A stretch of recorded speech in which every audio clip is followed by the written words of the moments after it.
কুষ্টিয়া দৌলতপুর উপজেলার হোগলবাড়িয়া ইউনিয়নে বেগুনবাড়িয়া গ্রামে ২২ তারিখ দুপুর থেকে পূর্বের শত্রুতাকে ঘিরে হামলা লুটপাট করে দুর্বৃত্তরা।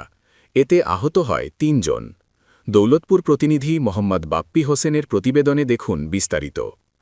বেগুনবাড়িয়া গ্রামের মৃত ছাবির মণ্ডলের ছেলে শিপন হোসেনের উপর একদল বাহিনী এসে তার বাড়িতে দেশীয় অস্ত্র দিয়ে হামলা লুটপাট ভাঙচুর করে।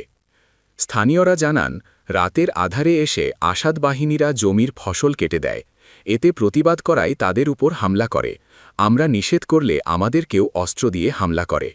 ইটপাটকেল নিক্ষেপ করেন এবং গরু ছাগল মুদি দোকানের মালামাল লুটপাট করে। সিসিটিভি ক্যামেরা ভাঙচুর করে।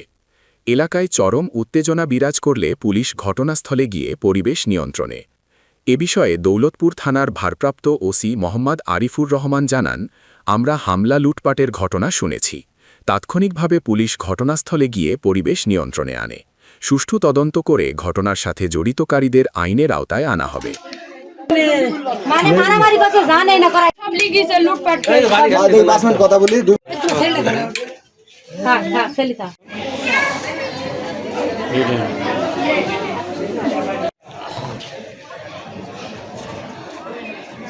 বার ইরারে ইয়ারে আমরা বুঝি যে আমরা জ্ঞানজাম না খিদা লোকটা তোমরা কি জানি আমার বাড়িতে আপন মনি তাই আসে মাছ আমরা পলাইছি। আমার গোয়ালে ধরেন 2 লাখ টাকার গরু বান্ধা ছিল, গরু খেলে গেলে আমার বাড়ির ধরেন মোটরসাইকেল বান্ধা ছিল, মোটরসাইকেলও ধরেন নিয়ে গেছে। আমার সেলি টাকা গেছে, আমার সেলিকে ওয়াসিম হাতের রামদা দি কোপ মারিছে। গেলে মনে করেন শিপন এখন মনে করেন ধানিসে ভোট করছে, ওই জন্য শিবনের উপর অত্যাচার করছে। শিবন মনে করেন যে একটা কোটি টাকার প্রতিষ্ঠান আছে, ওদের টার্গেট যে শিবনকে মনে করেন যে লুটপাট করে খাবো। এরকম মনে করেন যে আমার এলাকার ভিতরে শিবনের অবস্থা একটু ভালো, মনে করেন শিবন টার্গেট শিবনকে এরকম মারবে।